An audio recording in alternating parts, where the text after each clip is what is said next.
the stuff you hold it. That's what I mean. Like all the things all the little I gadgets. had it, but I don't know what it is. I think it's in the gym. I gotta get one of those shirts. I have it in the gym.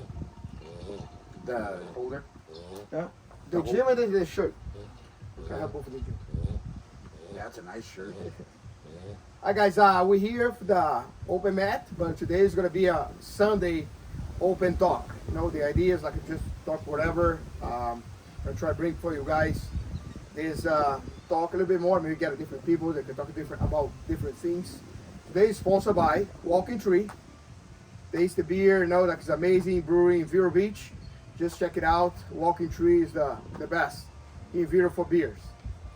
Jeremy, what are we going to talk today? I don't know. I just was remembering Walking Tree was my first experience coming here and to the seminar.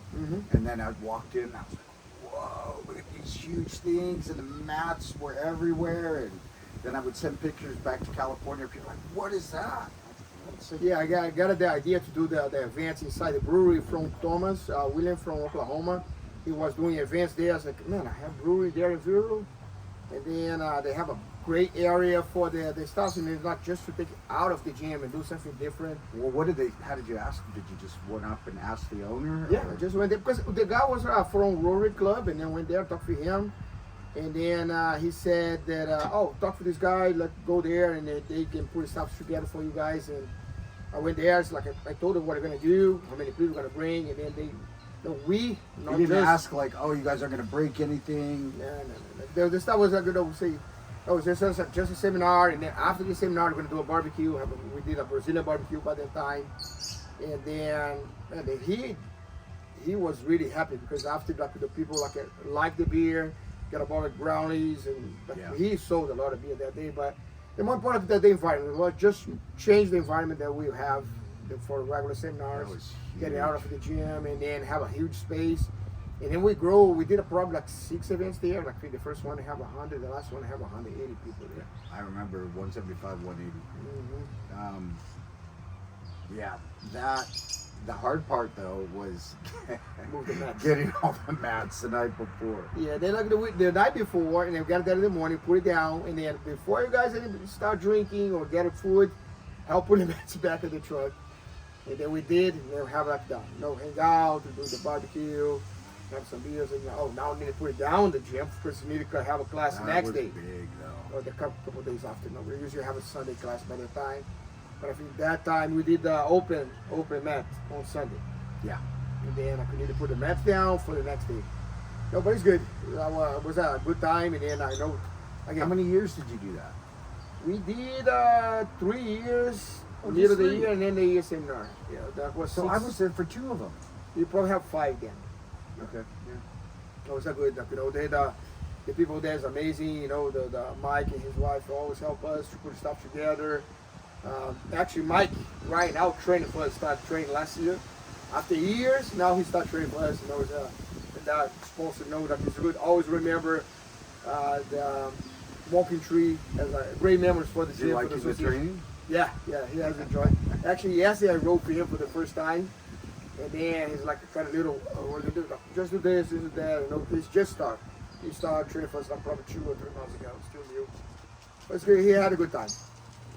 And what we can talk about, on seminars, events like this, what do you usually take from those events? Not just a position out of movies, I always tell people, because it's just my experience, that my favorite techniques I got from either a seminar or from a private lesson. And I say you go to class, then you learn everything that everybody else is learning. So that's great. That's your good foundation. But then something extra, and all the extra time you get to practice that is either going to be a seminar or it's going to be a private lesson. So yeah, that's usually what I love most about a seminar is just the freedom and the free time to experiment with it, to get the technique down, and then it's not like a classroom environment where it's like drill it over and over and over. That's not that that's a bad thing, but it's nice that in a seminar, you might be familiar with half of it, and then you can go, grow it. Yeah, but other things like I usually take away is the story. Usually when people get promoted, what they're talking about, the journey. Each journey is different. How each person that could get promoted has different journey, different paths. Maybe came to train jiu-jitsu because they have some PTSD, the pressure issues, and then how the jiu-jitsu changed them. I think that was my takeaway that I like it to hear those stories. What's neat about the way that you do it is since your seminar is part of your promotion, is there's these breaks, and then all the different associations will promote a belt, and then you get to hear the black belt stories, and that's neat because that's usually been a long journey. It's neat because I've been able to see, in the years coming here, I've been able to see guys coming up from white to blue to purple to brown, and I'm like, oh my goodness, I'm gonna see their day as a black belt, and then that's neat because that's a full circle you get to see. Yeah, for me it's special. Yeah, we have we have even other stories that sometimes doesn't show up on the events.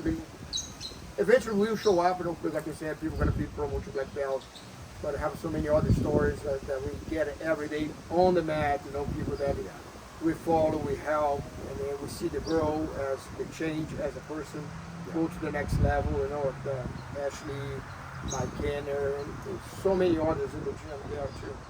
You have any from here, or maybe from another place, or right here in another one that you can tell maybe a story that some change, the transformation that you saw?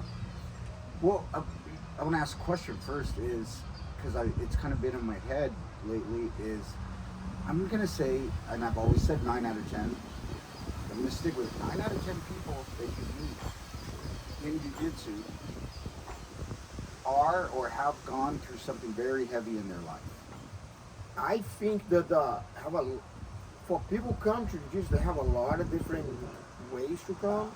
Some people has issues.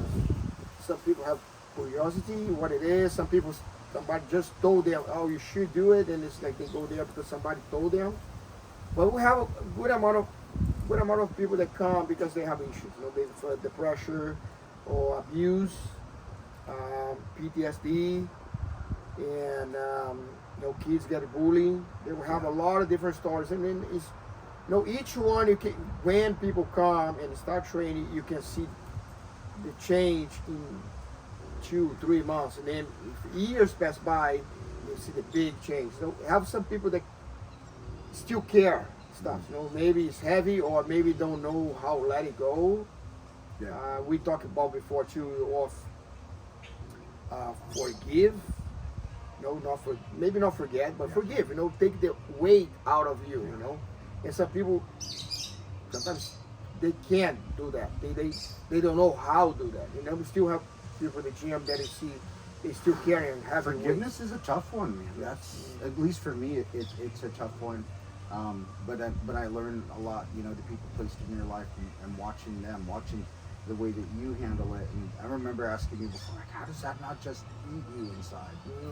And forgiveness is a tough one. I told you a story once where Mike Weaver and I, we say, oh, that one camping trip, we figured out the meaning of life, love and forgiveness, love and forgiveness. And then I came back one time and I said, well, how do you forgive somebody who doesn't ask you for forgiveness? And he goes, no, forgiveness is for you. Yeah. And I went, oh, that's why it's so hard. Yeah, because the Bikudo always say, and I remember that one time we have I don't know what story was, but he said, each story have 3 sides, have my side, have your side, they have what it really happened, and then each one gonna care those feelings and the way you saw the stuff, and then how you can be able to go to the other side and try to see what the other people saw or felt. Their perspective. And then you guys, But again, the one thing don't remember when I read that, but uh, everything happen in your life, you let it happen. You have big responsibility of getting that far. Right. You couldn't stop before, but you let it happen. Maybe because like you trust too much, or you believe too much, or you didn't see coming, and then you let it go that way. In the end, that's when the forgiving comes, because if something happened to you, you let it happen. You could maybe like you start seeing. You were participating in it. Yeah. You're big part of it. Like if something happened between you and another person, is because you guys sometimes let it start to grow, and then the other day I was talking to another coach too. Is we came from Brazil, and it's about trader, Creonte, and then we care a lot of the stuff. When you move here, you start to understand more. Like people has different options, different views. Maybe they come to jiu-jitsu and you want to give to them, but maybe they don't like that. They want to try other things, and then as a coach, you need to see that, or maybe you didn't give them what they're looking for, or you can't. What you can give to them is that you think is the best for them, and maybe don't. Each person has different views of life. Yeah. I mean, I can definitely see the way you're saying it and you're presenting it, but then there's a portion of students that enjoy the commitment, the loyalty, and it means a lot to them for probably a certain reason in their life, that an experience or something, but this opportunity to have this loyalty becomes very important to them. Right? Yeah, but that's like I think that a lot of those things is the way you were raised, how your parents guide you in life.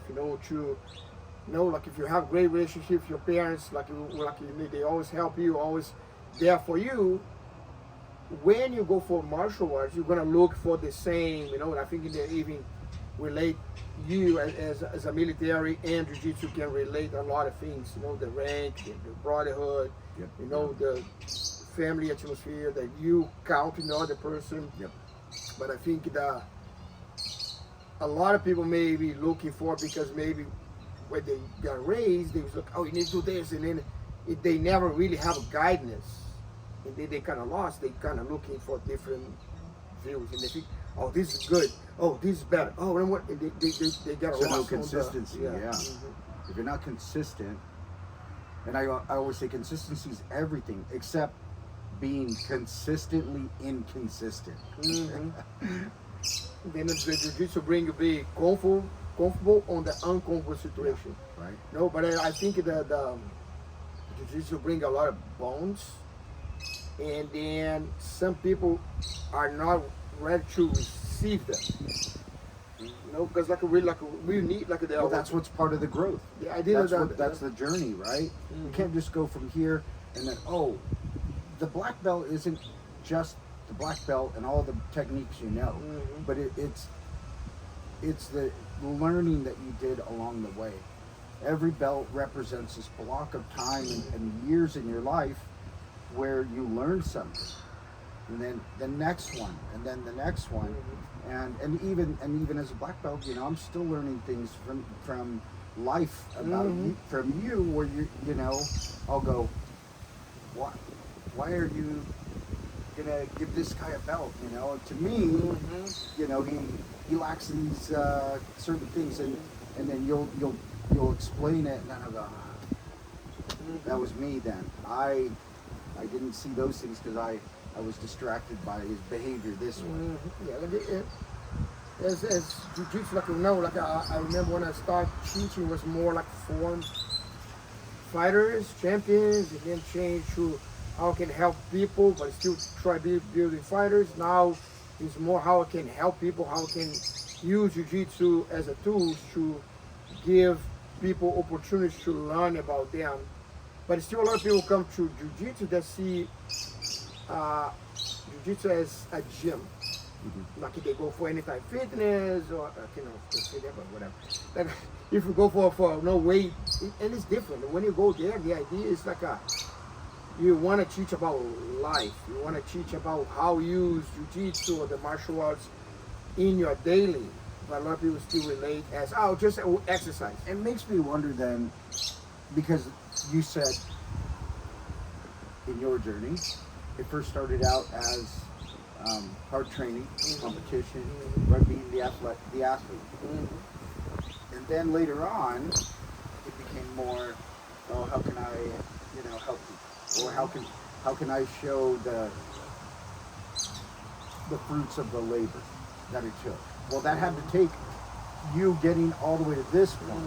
Now you're a black belt, right? Now your perspective is different. And then even all the years of being a black belt, then it's still changing your perspective. And then we learn it from others too. Like, today I was in the gym and Leo was teaching. He said about when you do guard, you in the box, and I never thought about the box, protect the box, And then after I spoke to him, like, you just gave me a great stuff to talk on my Monday class for beginners, about box, protect the box. And then the boxes come for the person to guard, but they have the box to help them.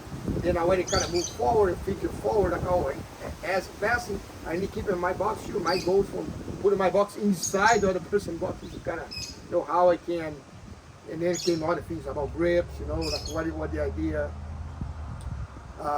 When you use your hands and arms, the number one thing is maybe holding or grabbing or holding, or can be stopping or pushing.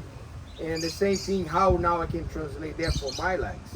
It's kind of now next week it's always you gotta have an open mind to learning, to see. Absolutely. Yeah, when you see something and the light bulb turns on, you're like, oh, that's a great way to look at it. Sometimes when people ask, how can I open your guard, right? And then I'll just say, my guard's only this size because my legs are crossed and this is my hips. Just make yourself bigger than what I can hold inside. That's why that technique is to make yourself bigger than my guard, and then it opens. First step. Yeah, there's so many things that jiu-jitsu like teach you daily. That's another thing too. Like people don't understand that if you pay attention, the lessons jiu-jitsu give you every day and how you can use that to your life, how much you can grow, using those lessons daily. Yeah, absolutely. Yeah, I don't know what I would do without it. Yeah, jiu-jitsu has been, I'm doing jiu-jitsu for 50, this year gonna be 51 years.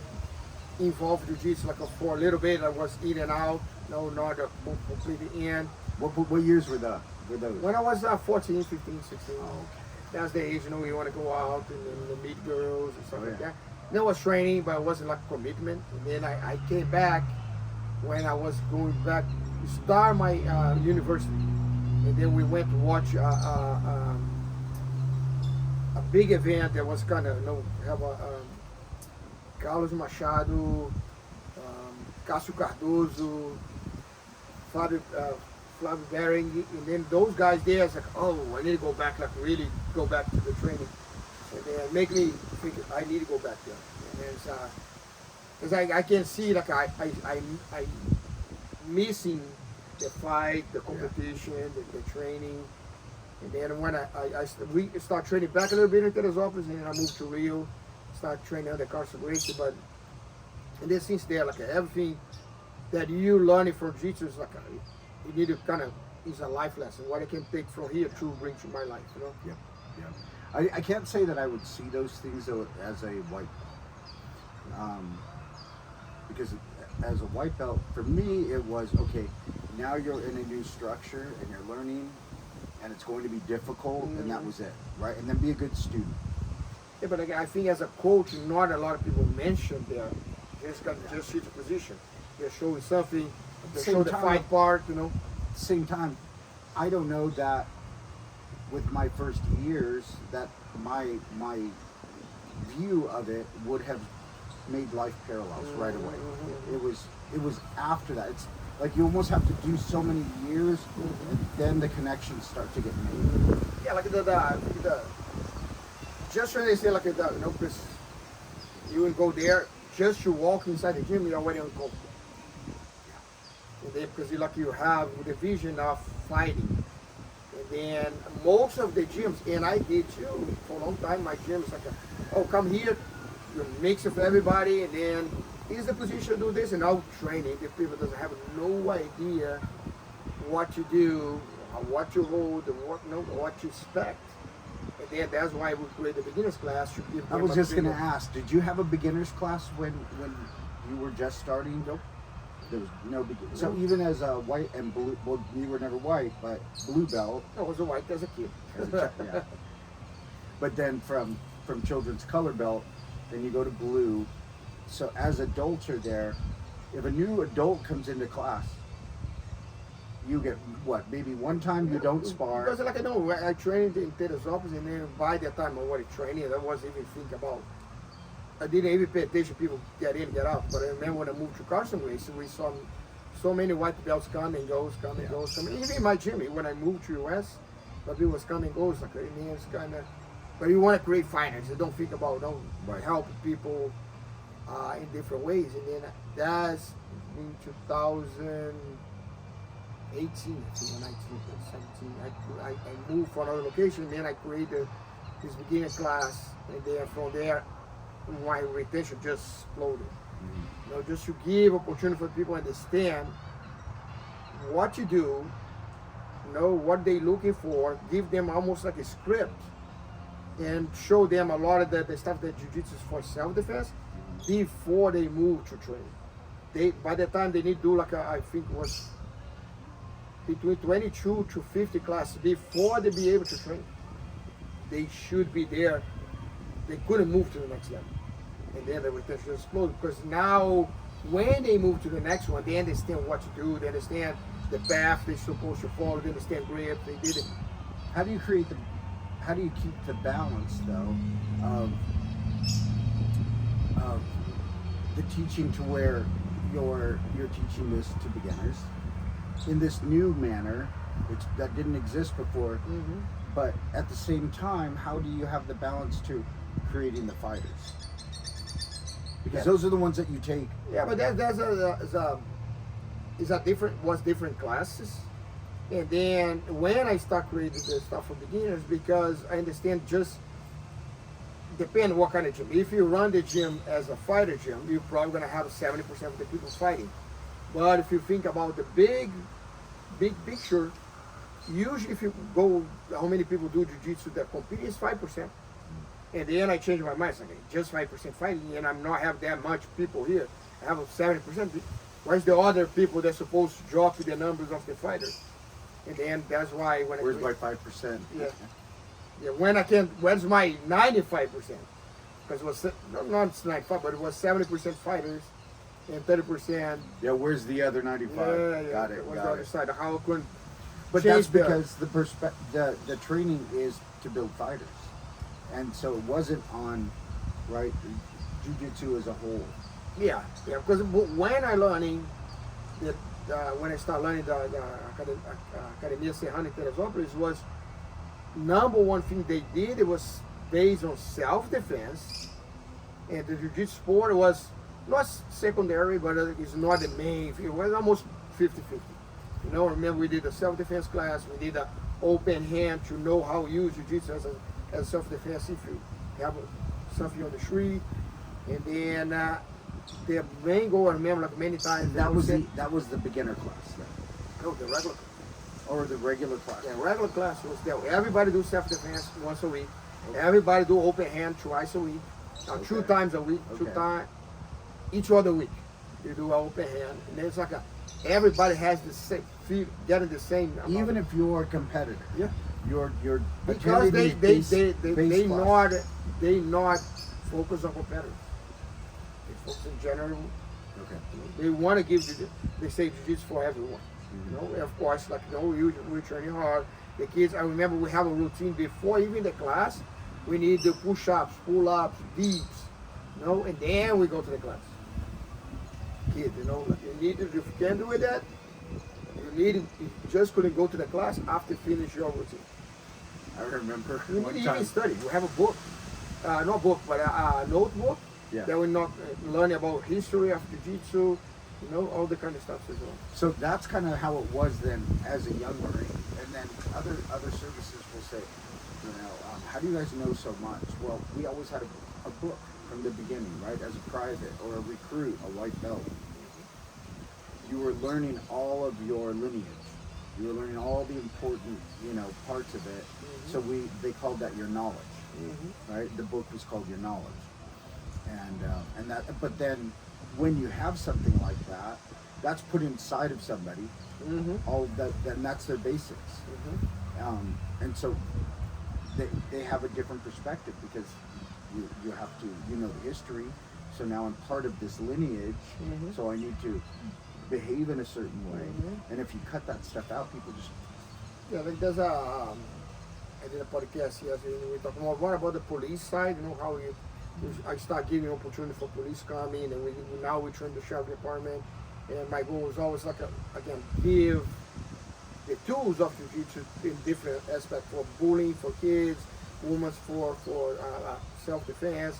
Maybe police should do the job better, and then that way, you know, jiu-jitsu has so many different ways you can use. You know, then it was good to have the conversation to be able to explain for them maybe another piece of people that training, that supposed to train jiu-jitsu for help them in the job. Because one thing we talked about that as a police officer, you always promise your family that you're going to come back. Right. But how are you going to promise your family you're going to come back if you not prepare yourself the best way to come back home? Right. That's why in my head I was thinking it should be mandatory. It should be part of their regular training. And that's something they have to maintain as long as they are wearing the uniform. And that'll help with their keeping the weight off. Then the stuff that I spoke to him that too is about like actually he said how he see origin, he see as open for family, open for everyone. People come there and she is ready to help each other. You know, then I always let them know that he's a police officer, make sure to be careful, you know, but he see origin a different way, that we kind of really focus on create an environment that everybody feels Comfortable learning. Absolutely. Yeah, the skills that your beginner class, by the time they get their blue belt, on average is 2 years, which is good to see. It's really good to see, because before they move on, they have to have this certain skill set, and then they test out with you. Yeah, that's important too. Like, you know, we have a belt test for blue, purple, and brown, because I think they need it understand jiu-jitsu as a whole. You know, sometimes have amazing ground game, battle games. Sometimes they have an amazing top game. But you need to understand and you need to know both. You know, and then that jiu-jitsu bring too is a balance. You know? I was suffering so much just being on the bottom, coming to your school, and these guys, they're top dude. When we do the Thursday, we do the situational training. That you need to be on the bottom, but you need to be on the top. But that's another thing too, you know. And you start kind of put yourself in the position. Maybe you're not too comfortable, but now, okay, if I'm not, I train it. I need to know more. You know, it's kind of create a curiosity, and not necessary that you need learning more from bottom and top. When you did the pods, that was really neat for me. You know, for everybody to ask a question, we had a black belt for every pod, and then they got to ask the training. But when you would walk by and I would go, oh, no one's asking a question. Hey, Master, I got a question. But that you know, it was a good conversation.